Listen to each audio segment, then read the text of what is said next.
Good journey, everyone. Welcome to Space Oats Live, a Star Wars podcast. How is everybody doing? It's been a long time since I've done this. It's been like 4 weeks since I've done this.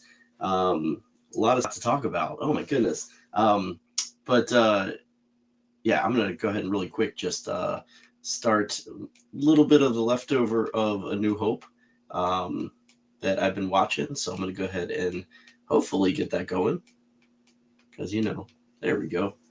I have like 24 minutes left of A New Hope in the background, so I'm just gonna kind of keep this going in the background because I gotta have some Star Wars on while I'm doing this. And you know what? Look what's in the background. Look what's up on the screen. Vader himself, the Empire. I met Vader today. Went to Galaxy's Edge launch bay, saw Vader. It was a lot of fun. Had a lot of fun at Galaxy's Edge. It was great. Gonna spend some time there next week too with some friends. So looking forward to that on Tuesday. Yeah. I don't know why I can't see that whole message from Ben. Don't know. Oh, hand pink. It. I don't know why it doesn't actually show up. I guess like it's like a hand waving, but it just like says hand pink waving for me. So up on YouTube. So that's pretty funny. But welcome. Hello to you. True leadership is about lifting people up. I love that. That's a good one. I like that. True leadership is about lifting people up. That's a good one. I'm just gonna keep that up there for a minute because I love that comment. That's great. I'm gonna try to keep it up there because I'm gonna keep laughing looking at it. But I love that. Yeah. So we got so much to talk about. We had a lot of, since the last time I did this, there was a lot of announcements for stuff that's getting released, Star Wars wise. We had a trailer. We had announcements for continuations of series. We've had other announcements of dates of things coming out. So lots of things going on. So we're going to discuss some of that. We're going to get into some of the releases, book wise that came out, comics that came out. Maybe you've read some of those. I'm going to talk about some of the things I've already been doing this year in 2024 that I've crossed off my list that have been super amazing. So we'll get into some of those details, which I know some people are going to be experiencing a little bit of this coming March. So you might want to be wanting to listen to this because I'm going to go through a very in-depth drink by drink of the menu of the Hyperspace Lounge. And maybe you'll be interested in those drinks and what to expect from the Hyperspace Lounge and the Disney Wish for those of you who will be cruising in March. So I'm going to talk a lot about that and some of those experiences that I had. And hopefully navigate you in the best way possible. Talk a little bit about Mosh Isley, talk a little bit about MegaCon, some other things coming up. Man, just so much going on that we just got to discuss. So let's go ahead and get into this because I'm even going to have to do a crucial character pick because I never did my pick for the end of the month last month for The Last Jedi. So I have that to talk about as well. So we'll throw that in at the very end. There's even some gaming stuff that has been released. I think it actually came out today. So just all sorts of things have been happening. Lots of awards, honors for Star Wars, everything. So let's start it off with a real brief, not long ago in this galaxy. If you listen to me going live on Instagram today, I did that on my way to the parks. You will know, and I'm just going to make this very brief. Star Wars Today, February 7th, 1978, opened for the first time in Taiwan. So Taiwan, a little under a year after it was released here in the United States, it came out in Taiwan. I couldn't find any cool photos of that, so that's why I have this photo up there. I just picked a random photo from A New Hope, and what a great comment from Ben. I mean, I love that. I think I might actually use that at my next breakout meeting. at work. We'll see how that goes over. Um, yeah, so maybe that will be good to do. Anyway, let's move on. Let's move on. Actually, I'm gonna switch cameras too while I'm at it because I don't like this camera. So it's also gonna get a little bit bouncy if I keep using that camera. So I'm gonna go ahead and bounce to this one. So yeah, so let's go ahead and get rid of that. I'm going to go ahead and share a different tab here. We're going to get rid of that. And we're going to go on to a little bit of, I'm going to go ahead and hide that too, because that doesn't make sense anymore. But anyway, so let's get into some of the news that happened.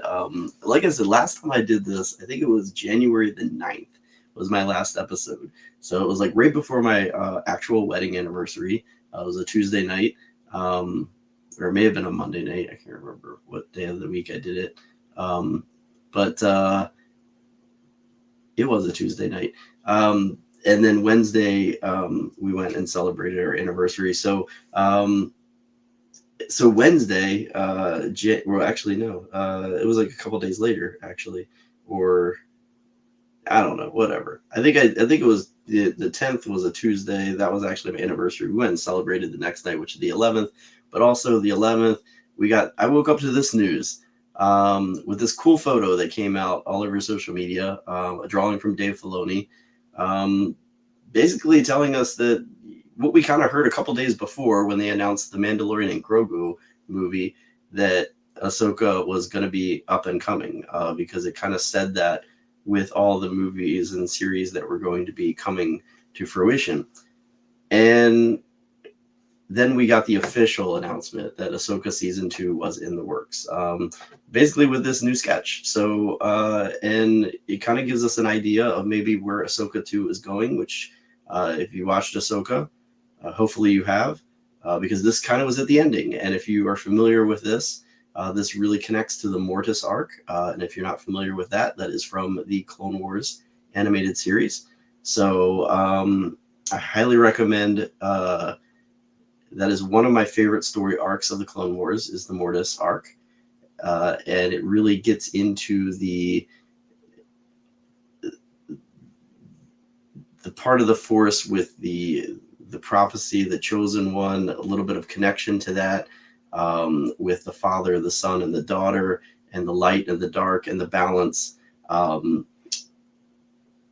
It really seems to be a lot of where the direction of Star Wars has been going since Disney has acquired Lucasfilm, because you see a little bit of this balance of the Force showing up in the sequels. Anytime we kind of see any of these characters that are Force connected, it's usually talking about a balance. Ahsoka is very balanced in the Force.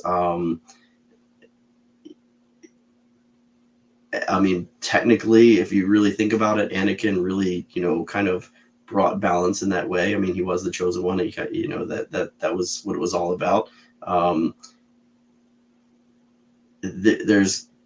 We're going to get that part of the story, and we're going to learn a lot more about where this connection is leading. What happened to that, the Mortis characters. And yeah, so we're going to basically maybe see if there's a new direction of those characters. Are there new characters going to be basically taking over the previous characters as far as who they are? Like, maybe I know that there's a lot of theories out there of maybe who the father is now and who the son is now, who the daughter is now. At the end of the Ahsoka episode, we saw the statues without the son. Was it without the son or without the daughter? I can't remember which one was crumbled. It's been a while since I've watched it. But you had the father's hand with Balin's skull basically on the finger, as you see here in the drawing. But this is now Ahsoka and Sabine Wren. So basically having them, Balin's journey was to, he never said it outright, but basically kind of learn more about this Mortis, story that possibly he heard about being a a Jedi in the Republic at the time of Anakin and so forth. So Ahsoka, she was there. She probably is going to figure this out at some point and know the connections and start to probably make some,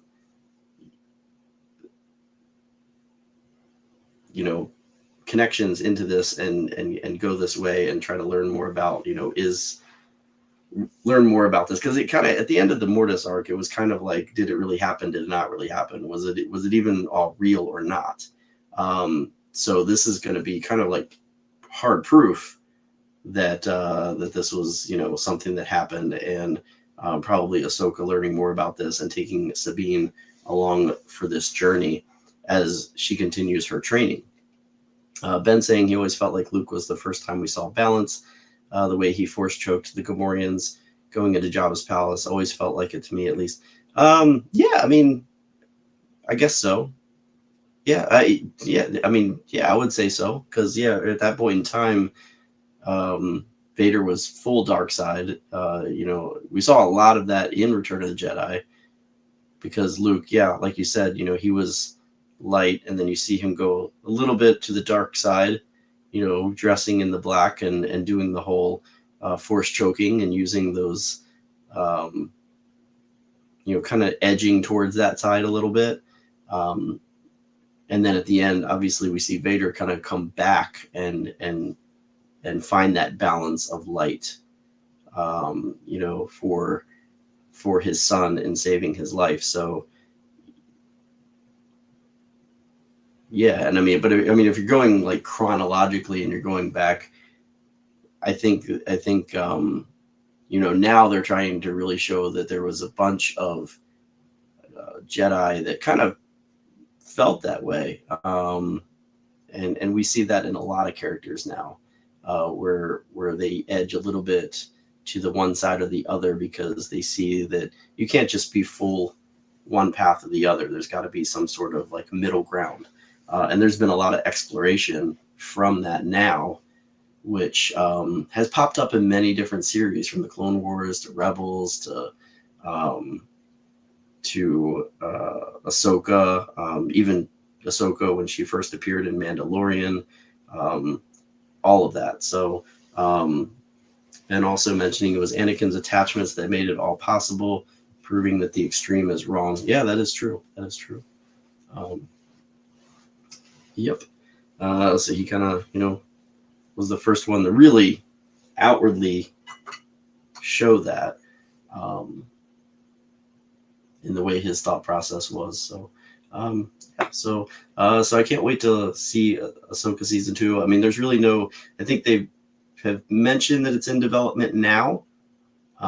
So, who knows? Maybe we'll get that next year. I think that would be the earliest possible release for Ahsoka season 2 would be next year. And I am hoping that it really kind of just focuses on Ahsoka and Sabine the entire time, on Peridea,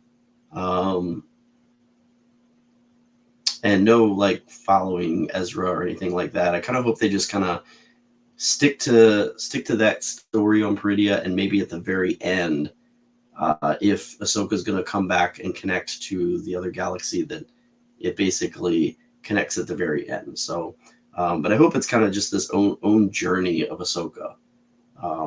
Shin Hati is there, so we'll probably have her as the main antagonist. Maybe we'll find somebody else too. Who knows? But that would be. I mean, I don't know how they're gonna tie in Balin, since Ray Stevenson's passing, but we're gonna have to see about that and see if they somehow change him in some way or another.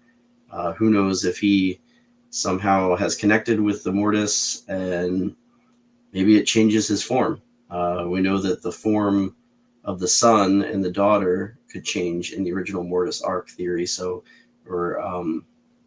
story. So maybe that's a possibility of how to kind of change his character's look. I guess we'll have to see and keep that character alive, but who knows? 20 minutes in, and I've already just talked about only one thing. Young Jedi Adventures, also we know, is coming out February 14th, so that's actually next week. Next week on Valentine's Day, next Wednesday. Its final drop of episodes. We don't know how many episodes is going to round out the season, but some pretty cool pictures have been released.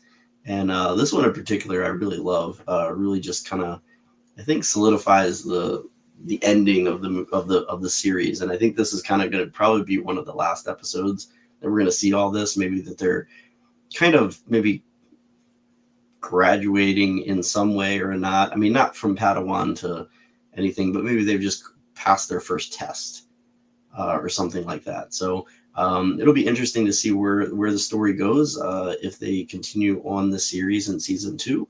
But I'm loving it so far, and I can't wait to see the final some episodes. I'm guessing maybe like 4 or 5 maybe will get released, because I think that's about how many were released in the last drop in the fall of last year. So, but really fun series, Young Jedi Adventures, and yeah, I can't wait. There's been some really cool photos released of some of the episodes, and yeah, kind of showing some things that maybe might come to fruition as far as the friendships that they've made, maybe even enemies allying with them in the end,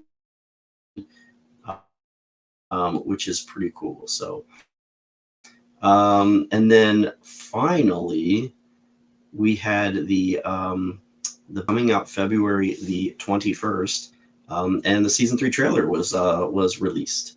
And a lot of stuff in that trailer. That if you didn't notice, I noticed. I've watched the trailer like 4 or 5 times so far. One of the things that was noticed was that Crosshair looks to be like he's going to come back to the team. I mean, there's a couple of scenes in there that show him in prison, and the whole main focus is going to be rescuing Omega, obviously. And obviously Crosshair has basically been, he's basically been turned in by the Empire. He's no longer used by the Empire. He thought he was going to be able to, continue to fight for them, and obviously that was proven wrong, and he's basically been thrown to the wayside, and now he's being experimented just like everybody else, all the other clones. So obviously he's going to turn his back and come back to the Bad Batch in the end. I mean, that's going to be, probably a guarantee. And there were some shots in the trailer that show his original armor when he was with the Bad Batch. So that's probably gonna happen. We saw the return of Captain Rex. We saw a couple of different planets that that are a return to. We have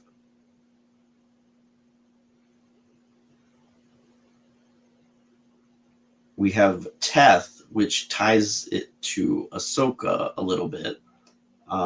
Teth was shown in the Bad Batch trailer, if it was noticed by you, which was also shown in the Ahsoka series when Ahsoka flashbacks with Anakin. So that was a little shot that basically was shown. Obviously, Omega's back and still in prison, so that's like one of the main things. As I said, the older female clone that we saw at the end is kind of, for the most part, we see her in the trailer still working for the Empire. But I have a feeling that that this sister of Omega is probably going to help out in the end.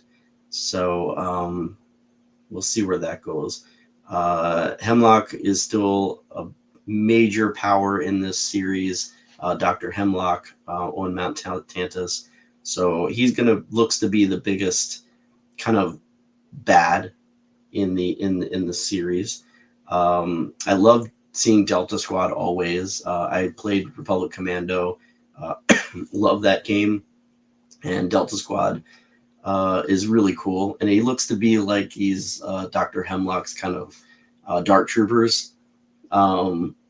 As you know, as we've seen the Dark Troopers kind of accompanying Krennic and so forth, it looks like Hemlock's like bodyguards are Delta Squad, which is really cool. We see them in a few scenes, which is pretty awesome.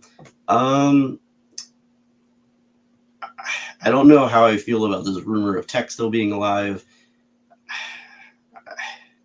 I don't know. Part of me just wishes that sometimes when they have characters killed off, they just keep them killed off and not. I mean, you always want to have hope, and I don't know. I guess I'll be okay if Tech somehow survives, but I want there to be. I don't know. I think there's more weight to a series if there's somebody like sacrificing themselves, and there's been some rumors that he's probably still alive and being used in some way or another, and they're going to figure that out. I don't know. I mean, didn't that kind of I don't know. We'll see what happens. It seems like there's going to be a big jump in how long time has passed. Just by the way that the wording was in some of the narration of the trailer, that Omega's been imprisoned for a while, and she's still waiting. So I don't know how long that's going to be. Maybe it's a few months, maybe even a year. It seems like there's going to be a lot of a much time period passed. And I mean, there was a pretty significant jump between the first season and the second season, I feel. So it could be like a kind of the same similar jump in time frame. There's a little bit of connection to the Mandalorian with the Emperor, basically Palpatine teasing about, his experiments, it kind of hinting at that, not failing. So, and what's going on Tantus. So all of this, like with the clones and so forth, kind of maybe hinting at the future of what we see in the Mandalorian with on Navarro with the clone experimenting, and then also on Mandalore, and then eventually in the sequels. So looks like all this is doing a great job with like tying everything together, bringing everything together. I love that about how well it's done and connected together, and it really makes you kind of want to watch everything, even if it makes you want to watch it again, even if you maybe the first time didn't really appreciate something in a series. After something that you really enjoy has a connection to that other entity, it makes you want to go back and see it from a different viewpoint. Commander Wolf looks like he's going to be back. So that was pretty cool to see him. But it looks like he is kind of on the other side, the opposite side, the Imperial side. Looks like Fennec Shand is back, and Cad Bane as well. So that's going to be fun. Always good to see Fennec Shand and Cad Bane. So that's really going to be cool to be able to see them again. And then the really big reveal was Asajj Ventress. And what a really cool new look for Asajj Ventress, with some really cool new lightsabers that are yellow. So that's a first, right?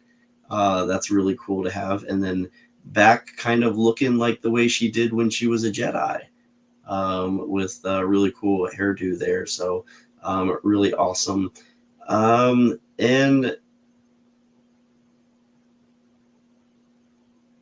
yeah, so really cool to be able to see her. A little bit of possible connections to the Dark Disciple novel From what I've been told, I've not read that novel, but I saw some posts about that with people saying that they possibly need to go back and watch that or read that novel. So yeah, so really cool to be able to see that amazing trailer. And if you haven't watched it, I highly encourage you to watch it again. It's a good trailer. It's a good trailer. Gets you excited about some cool things with the Bad Batch. So, but yeah, so those are the awesome series that we have to look forward to coming up. So obviously we got we have the next is going to be the Young Jedi Adventures next week. End of the month is the Bad Batch season 2, and then we're going to keep looking at the developments of Ahsoka season 2. We have Acolyte, which is probably going to be the next series that comes out sometime, maybe in the summer. Skeleton Crew is still yet to be released. We have the pre-production of Mandalorian and Grogu, which we'll probably be seeing and hearing some things about throughout the year, as well as the new Jedi Order series with Daisy, not series, but movie with Daisy Ridley that is in production as well. So we'll probably be hearing some things about that as the year progresses. So a lot of stuff going on with Star Wars in our media. So really amazing. Going to be a fun year to be able to follow all that and see what comes next. A lot of awards for some Disney stuff has been talked about.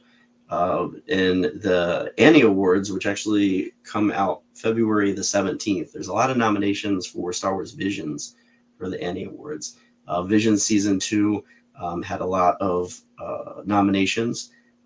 Best FX TV Media for the episode Sith, which is the first episode, which is one of my favorites. Best Character Animation from the episode I Am Your Mother. Best Direction for Screecher's Reach, which was another one of my favorite episodes. Best Music for Owl's Song. Best Production Design for Sith. And Best Editorial for Screecher's Reach. So 2 for Screecher's Reach, 2 for Sith, 1 for I Am Your Mother, and 1 for Owl's Song. So I'm surprised that oh shoot, what was the one that was really cool that I liked? I can't remember it. It was the one with the dude with the different colored eyes and the horns. That was I can't remember that one, but that was one of my favorite episodes. I'm surprised it was the French one. I know that, but I'm surprised that one didn't get any nominations. I thought that was a really well done episode. Skydancer, that's right, Skydancer. Thank you, Ben. Yeah, that was one of probably my favorite episodes, Skydancer.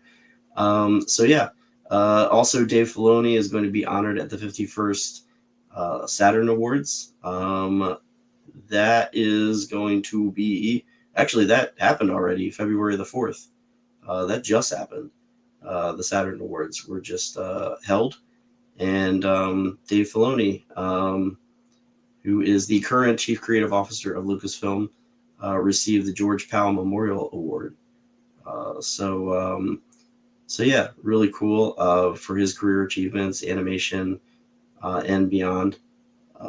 And what well deserved, right? Dave Filoni, who is now helming all the creative works for Lucasfilm, and we know we're in good hands.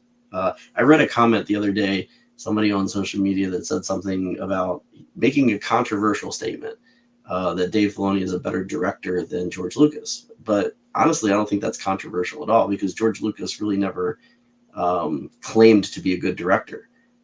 He directed the first one because it was his movie, and obviously he wanted it made the way he wanted to get this story off the ground, and he was going to basically all hold on his shoulders, whether it, succeeded or failed. But then afterwards, he turned directing over to other directors.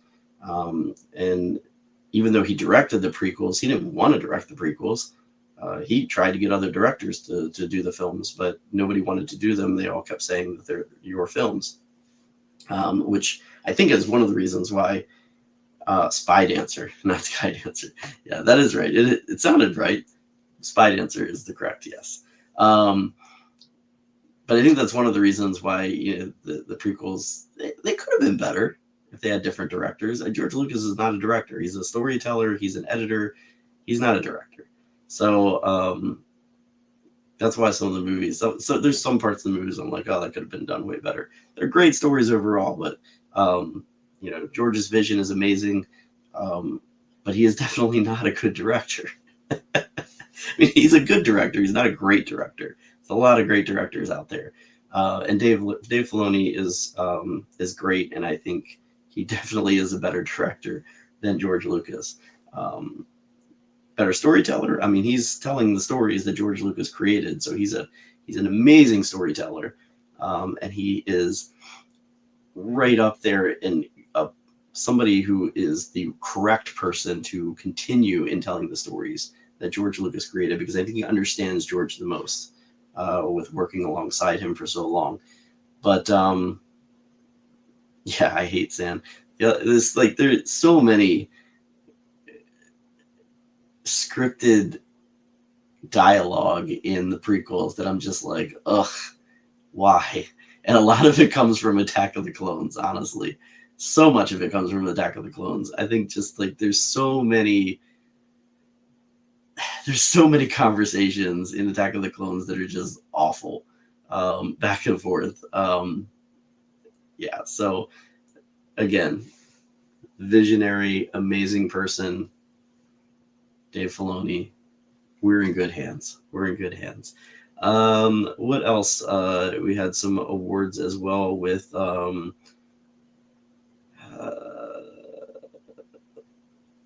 Lucasfilm had some other Saturn awards, actually. Andor took home the award for Best New Genre Television Series, which I agree with. I loved Andor. Andor is still my favorite Star Wars Disney Plus series.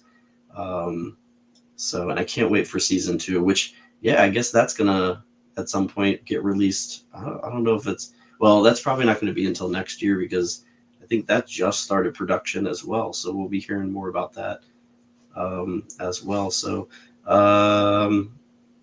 it's currently in production. So and then Star Wars: The Bad Batch won Best Animated Television Series. So we're talking about season 2. So, and that won the previous year. So 2 years in a row, it won for the Best Animated Series in the Saturn Awards. So really cool. What a well done series. It's a shame it's only going to be 3 seasons, but you can only go so long with certain time periods. So, but yeah. So a couple more awards there. And then also Indiana Jones and the Dial of Destiny won Best Fantasy Film. So Dial of Destiny I loved. I really, really liked it. I'm still debating on if I liked it better. I think it's my top. It's my third favorite out of the 5. It's my third favorite. Raiders is just so awesome, and I don't think that can ever be topped. Last Crusade was just really good.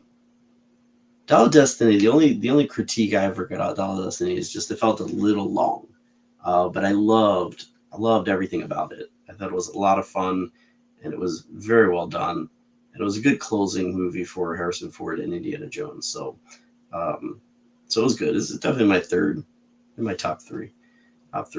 And then we had some Grammy awards for Star Wars as well. Star Wars Jedi Survivor won Best Score Soundtrack for a Video Game and Other Interactive Media. I just actually completed Survivor recently. I'm going back through and playing trying to get 100% on the levels. So that's a lot of fun. But yeah, so that won as well. And then we had John Williams, of course. How can John Williams not score something and not win? Because he always does. And he won Best Instrumental Composition for Helena's theme, as heard in Indiana Jones and Dial of Destiny. So So really cool to be able to have those two awards, Grammy Awards, under Lucasfilm as well. So very, very fun. Let's talk about some awesome things that have happened so far this year with me. How about that? So first I want to talk about the Disney Wish, because I know a lot of people are going on the Wish in March for the When You Wish Upon a Star Cruiser, for the anniversary of Star Cruiser. I wish I was going. Wish I was going on the Wish again, because it was a lot of fun. And I would love to go back again and hang out with everybody in that site. It seems like it's going to be a lot of fun. Everybody's getting really hyped up about it. Spent some time with some people that were going, and it seems like it's going to be a lot of fun. I hope you all enjoy it. If you've never been on a cruise before, you won't really know what's different about that ship to another ship. I thought the Disney Wish was a lot of fun, and I thought there was some really great drinks in the Hyperspace Lounge. Just so you know, the Hyperspace Lounge is kind of small, so I would compare it size-wise to the Sublight Lounge. As far as seating, it has probably the same amount of bar seats. And then table-wise, I would say it probably has the same amount of tables. It feels a little bit bigger, I would say, but it doesn't have the sabacc table, obviously. But then it also feels a little smaller because of just the way it's laid out. The theming is not really... It feels like you are like in space on another ship with some little pieces of Star Wars, like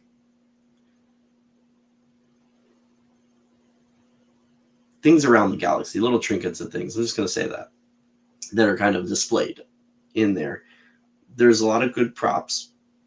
It does look like, kind of like the back of the Sublight Lounge in the one corner. Behind the bar is just a lot of drink bottles, and then you have the big window as well that you're looking at. And obviously, you jump into hyperspace and you go to different planets. You go to like asteroid fields, you go to Coruscant, you go to just a bunch of different places, and every section that you go to has a really cool connection to a Star Wars story. So you can see the Ghost, you can see the Razor Crest. You'll see a bunch of different ships. You'll see the Halcyon, as well as other Chandrila Starline shuttles. So a lot of different cameos of ships in the Hyperspace Lounge. So a lot of fun. The menu is...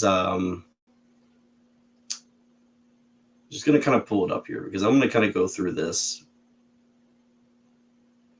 with the cocktails. I was actually trying to pull up my pictures so that I can show them. Let me see if I can't do this real quick. Because I'm pretty sure I took pictures of all of the drinks, and I was trying to get them in order of how I wanted to display them, but kind of ran out of time. But the first one was that I had was the Batu Spire Sunset, which was a gin. It was a gin drink. I think it was a gin drink. But it has lychee and but you could really taste the lychee. So if you've never had lychee, if you don't like lychee is an acquired taste. Let's see if I'm gonna actually see if I can't do this. Share this video. We're gonna see if the video actually works. Screen. We're gonna go here. Go ahead and share that. Will it work? Let's see. Mhm. I don't think so. Maybe? And that's for you. Thank you. Really choppy. Nice. It is kind of choppy. But at least you can see a little bit of it. That's actually that was the first night. I didn't have coffee. But that's one of the drinks. So that's the lychee one. And that's for you. They do this like little smoke Thank machine. Another thing, they said that they used to have coasters that were themed, but then they stopped the coasters. Now it's just those line napkins that you put the drinks on. It really takes away from the food. But And yeah, that's for that's you. one drink. And they do a smoke thing. I think I have plenty of other videos with like plenty of other drinks. They love one of the biggest things is that smoke effect. But that was the first one I had, and I actually really enjoyed that one. It was really good. It's a little sweet.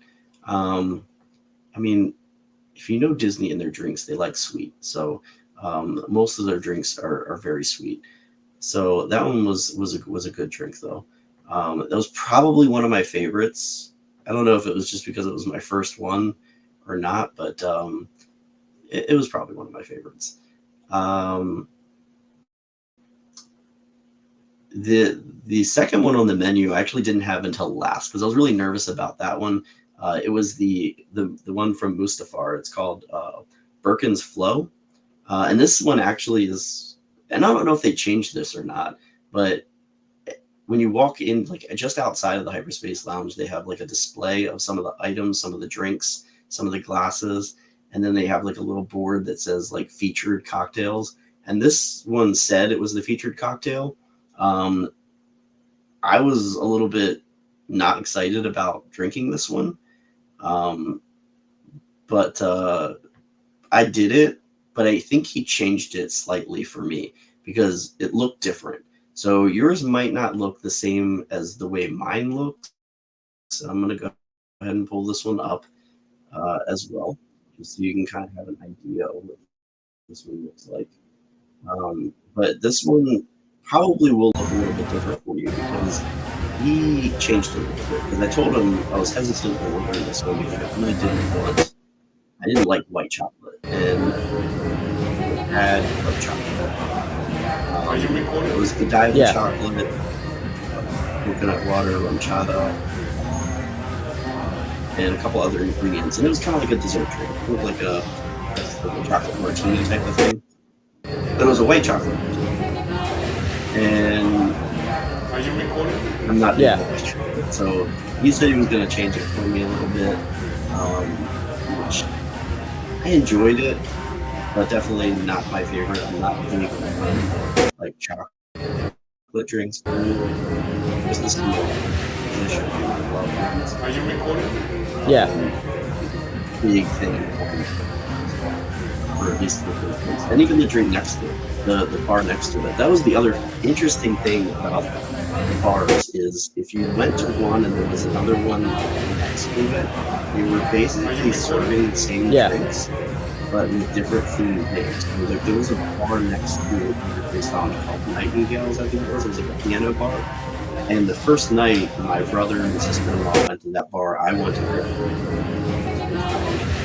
I showed them pictures of the drink that I got. Yeah. So my sister-in-law said she got the same drink. I didn't know they went to a place. They were called something different. So they're using the same kitchen, same bars, same everything, but just different names for the drinks. Some of the drinks were a little bit different because they did have like spare bartenders, you know, and certain things. So it's not that many goes a little overtime. Oh, I didn't realize that the vocals were coming through. My bad. Did not realize that. Did not realize that. I'll try. I guess I'll stop doing the videos then. Thanks for letting me know. I didn't know the video was doing sound because I can't hear the sound. So I did not know that was happening. But anyway, I'll have to figure out somehow how to turn that off in the future. But yeah, and that was not my favorite drink. The third drink on the menu is from Coruscant. It is the Chancellor. That one's a really good one. It has Hennessy, and I had that one like right before I went to one of the shows, and it's really crisp, clean, not a little bit sweet, but it's not overpowering. But it was a good after dinner drink, or good before dinner drink because I had it before dinner. But no, it was really good. That drink. Do I have a picture of that one? Should, because I think I took pictures of all of them. Yeah, there we go. No, I don't want to do video though. I don't want to mess that one up. There we go. We'll just share that. So this is the Hennessy drink, and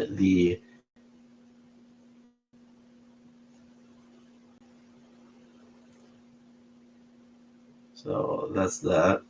So that was kind of like, I was taking the video and I was doing screenshots or shots as I was going. So a really cool glass with that one too. It was like rigid and like reddish color. So it was a pretty cool drink. The Moons of Endor was the other one that I had. It was is the next one on the menu. It's from the Moons of Endor. So each item has like where the drink is from, and then what the drink is called. So this one's from the Moons of Endor. It's called the Golden One. It's herbs and berries from the forest moon surface. Has blackberry, lemongrass, and amaretto. That one was very sweet. I believe it's this drink here. Do I have a picture of it? I should have a picture of that one. This one has boba in it. And they ask you if you want it or not. Ooh, is it that one or that one?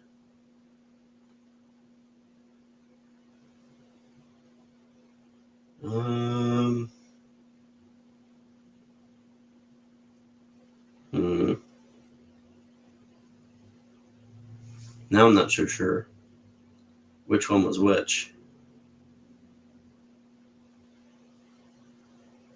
I think it was, I'm pretty sure it was this one. I think it was the one with the whipped cream. And the,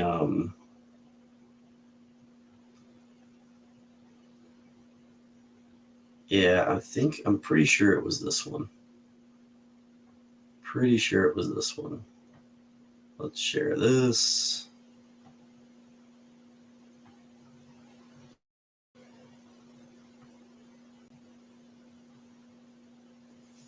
Yeah, I'm pretty sure it was this one. Again, with the bubbles, the smoke bubbles. They love the smoke bubbles. But I'm pretty sure it was this one. It tasted like a dreamsicle, which makes me think it wasn't this one.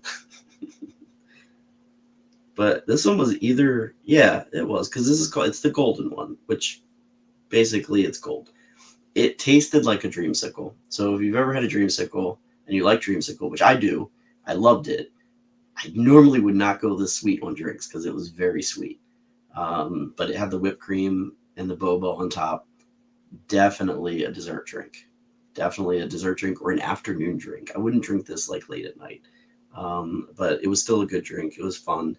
And it's like one of the cheaper ones on the menu too. The Spire Sunset, the first one, and this one were the cheaper ones. They were $15 a piece.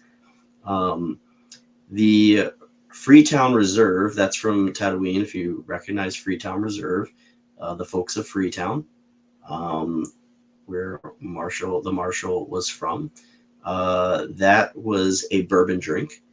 That was probably one of my favorites, of course, because I'm a bourbon guy. So I'm going to show you like a couple pictures of this one because this is pretty cool how they did this one. And I wish I could cycle through these, but I don't want you to see like my personal pictures on here as well. So, but this one was really cool. It's a smoked bourbon drink. At Woodford Reserve was the double oak as the bourbon, and then yeah, it was really good, very smoky. They smoked it all up right in the middle there. I hope I go the right way with this. Nope, not the wrong way. That's just the smoke. They actually smoked it first, smoked the glass first, then they poured the drink. And this was actually put in there first. So if you see that is a BB-8 ice cube. So it's the bourbon over the BB-8 rock, which is really cool. So that was a lot of fun. They have different rocks. They have like a Vader one, a BB-8 one, and I think something else. But yeah, so that was a cool drink. That was probably my favorite mixed drink, and then my second favorite actually was the last one on the menu, which is the asteroid belt. It was called the pickled Minot. By the way, every planet that a drink is named after, those are the planets that you visit. So you visit asteroid belt, Tatooine, moons of Endor, Coruscant, Mustafar, and Batu. The last drink was a really cool looking drink as well, and again, one of my probably my second favorite, and it was like almost like a coffee flavored drink, and I want to get. This one had a smoke bubble on it, but I want to do the top. I'll show you the top of this one because it was really cool. I love this one.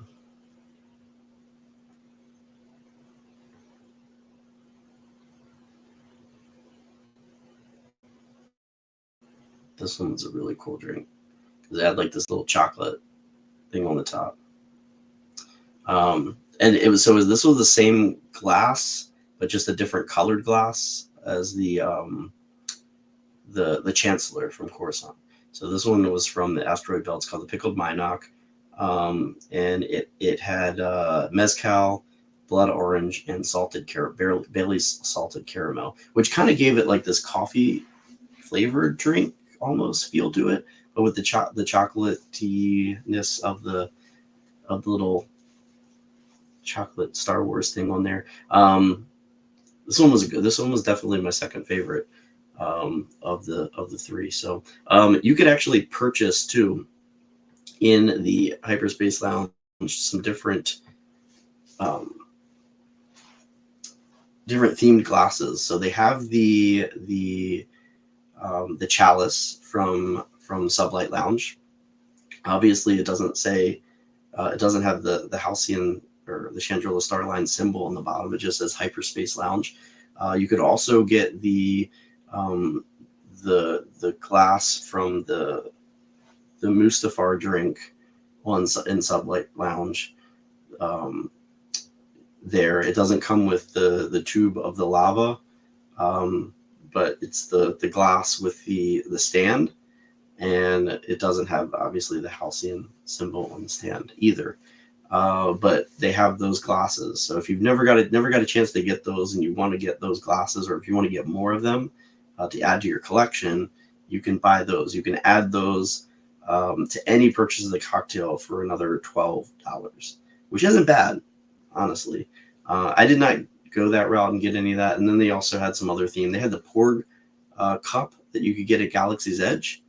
And then they also had a Grogu like sipper, which I was thinking about getting that, but I never got it. So because I'd never seen that before, but I ended up not getting it. I don't know what I was thinking. They have what my favorite thing was, and I wish I could kind of show you the video, but I don't want to and you can look at it on my Instagram page because I did post a video of it. It is the Hyperfuel Coaxium Trio case, which was amazing. It was an amazing experience. It is, I think actually all these prices that I just mentioned, I think are outdated. I think there are more because the menu that I'm looking at shows the Hyperspace Coaxium Trio is $250, and it was not $250. It was $400. But it was an amazing experience, and you actually get to keep the container that it comes in. It does actually work. I haven't done it yet, but it does actually work. I'm going to try to run through this real quick because I got a lot to talk about and a lot to finish up. But it was amazing. I'll probably do like a redo of the Hyperspace box at some point. But for those of you that can see this, here it is. And it is here at home with me now. And the bottom does come out, and that's where the diffuser is, where you can put the water in and then turn it on, and it will go ahead and make the smoke, which when you open it up, it will come out the top, obviously. It comes with a charger as well as some directions, and then the 3 vials that the drinks go in. So here's the 3 vials that the drinks came in, and it has a bourbon drink. It had a bourbon drink, a gin drink, and a mezcal drink, red, blue, and yellow. You can see that if you go to my Instagram page. I did post pictures of that. They do light up, and it's the coaxium, and it has like 3 different, has off, on, and then kind of like you can see that there. It's the lights dimming and going in and out, which really give it a really cool effect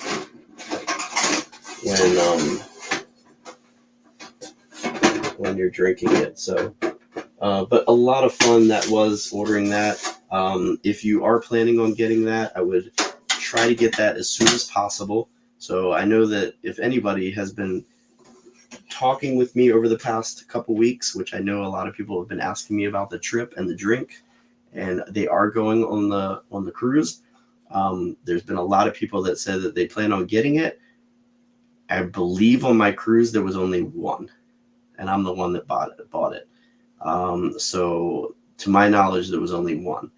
I don't know if they plan on getting more for this upcoming cruise. I don't know, but I know it's in very high demand, and not very many people have been purchasing it. I just happened to think about it and do it, and I'm really glad I did. It was a really cool experience to be able to do that. There's also some zero proof cocktails as well. If you look on some of the menus online, there's more. I didn't get any of them.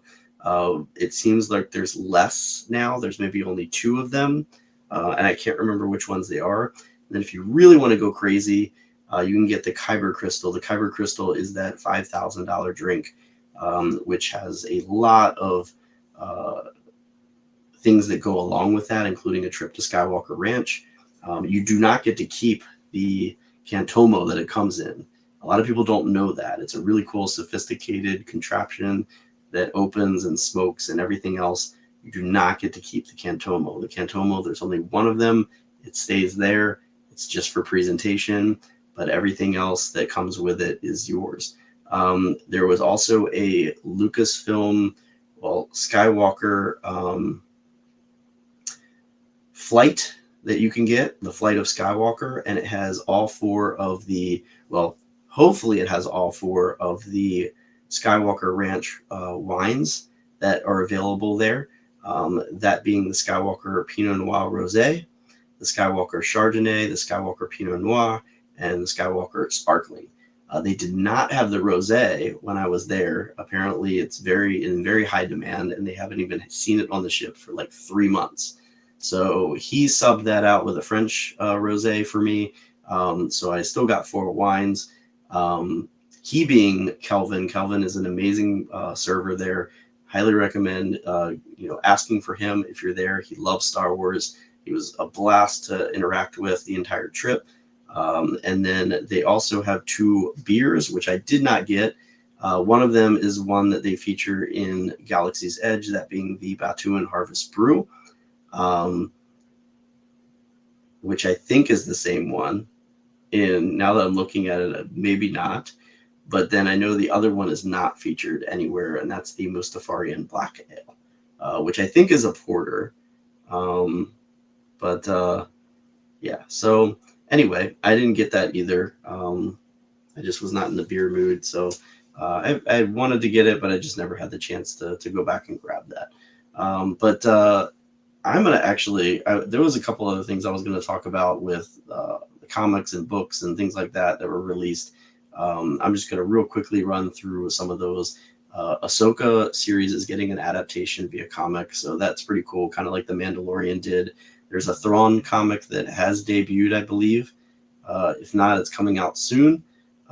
which it's a Thrawn Alliances comic series, which looks really cool. A new Darth Maul series, Dathomir, I think it's called, a Mace Windu series, and then also we have there's a video game that has basically been, I think it actually came out today, an overlay to Punch It, which is like a soccer race car twist. I actually downloaded it. It's free on Xbox and a couple other, and it seems a little fun and cheesy and corny, but apparently there's like an overlay to like the stadiums that's going to be Mandalorian themed. So it's called Rocket League, I think is what it's called. Yeah, Rocket League. Anyway, that's pretty much everything that's been going on. Real quickly, let me do my crucial character pick of the month. I actually was kind of debating how I was going to do this, and it was The Last Jedi. So this is The Last Jedi, my crucial, who I think is the most crucial character of The Last Jedi. Last Jedi gets a lot of bad rap. A lot of people don't like it. In fact, I was really surprised. Somebody that I grew up with that loves Star Wars, he loves Rian Johnson. He couldn't stand The Last Jedi and what they did to Luke. To each his own, and he's cool about it. He doesn't like really go vocal, like toxic, like fan. He's not like that. It's just not his thing. He's one of those ones he had in his mind how he wanted the story to go, and it just went in a different direction. He loves Force Awakens, even though it kind of, he said, felt like the same thing, which he understood why. And Last Jedi completely did. And I get that standalone film. Last Jedi is my favorite of the sequels. I've said it a million times. He never even watched Rise of Skywalker because of Last Jedi, and I told him to watch it. He went home, and surprisingly, he actually didn't have too many negative things to say. He said he kind of enjoyed it, which is awesome because I was really shocked that he said that. But going back to The Last Jedi, who I feel is like the major, like most crucial character to the story element of The Last Jedi. At first, I was thinking, well, it's Luke. But then I'm like, you know what? Luke was in such a kind of a dark place. How did he get out of that? And really, when I think about the characters, it has to be that storyline. Because in my opinion, that other storyline with Rose and Finn almost didn't even matter. There's really was like almost no point to that side story. Which is one of the things I didn't really like about the movie. But the other side of the story with Luke, you say yes, he's the one that kind of came at the end and he gave the spark of the rebellion and all that. But what jump started into that? And at first I was saying Yoda, was the crucial character of The Last Jedi, just because of what he kind of said when he came back to Luke and he appeared and basically torched the Jedi Temple and everything, and kind of give him a different perspective of his thought process of the Jedi. But honestly, that would never have happened unless Rey showed up. So, The Last Jedi, for me, the most crucial character is Rey. That she was the one that basically, she believed. She initiated that spark. She lit the match, basically. She created the spark for Luke to basically create that ignition of that spark and to light that fire of the rebellion. So I'm saying that Rey is the most crucial character from The Last Jedi. So that is my crucial character pick.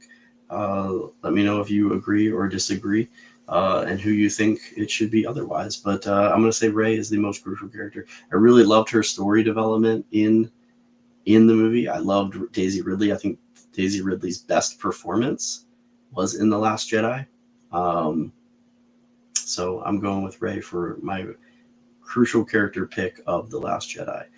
I'm going to go ahead and call it. I'm a little over an hour already. So I'm going to go ahead and call it for tonight.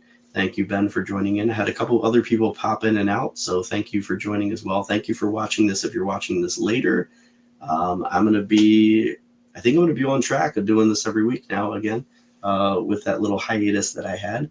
So join me next week. I believe I'm actually going to jump in and do another crucial character pick. Don't know from where yet, but probably from one of the series. I know I picked one from Ahsoka last time, so I don't know if maybe I'll go with. I don't know if I picked anything from the Book of Boba Fett yet, or what I'm going to do. So I just got to look back and see if I haven't grabbed anybody yet. But yeah, so that's about it for tonight. So thank you for joining again. This is Space Oats Live, a Star Wars podcast. Hope you enjoyed it. Can't wait to see you guys. I'm going to be hitting Galaxy's Edge next Tuesday. So if you're in town, come on and join me, Galaxy's Edge. We're going to have a lot of fun. There's going to be a lot of people there, by the way. Some people in town celebrating some fun times. So we're going to have some good times at Galaxy's Edge next Tuesday. So until next week, thank you for watching. May the stars light your way. Have a good night.